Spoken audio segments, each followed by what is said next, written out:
বরফের ভেতর পাওয়া সবচেয়ে অদ্ভুত জিনিসগুলো। নাম্বার 1, 1999 সালে আর্জেন্টিনার বরফে ঢাকা পাহাড়ে গবেষকরা একটি মেয়ে শিশুর মৃতদেহ খুঁজে পান। গবেষণায় জানা যায় প্রায় 500 বছর আগে এই মেয়েটিকে বলি দেওয়া হয়েছিল এবং তাকে পাহাড়ে কষ্টে মরতে ছেড়ে দেওয়া হয়েছিল।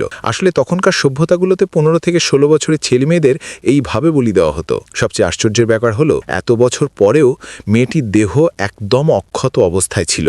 নাম্বার 2, 1991 সালে 2 জন জার্মান পর্যটক হঠাৎ করে কয়েক হাজার বছর পুরনো এক মানুষের দেহ আবিষ্কার করেন। গবেষণায় দেখা যায় দেহটি আসলে 5000 বছরের পুরনো।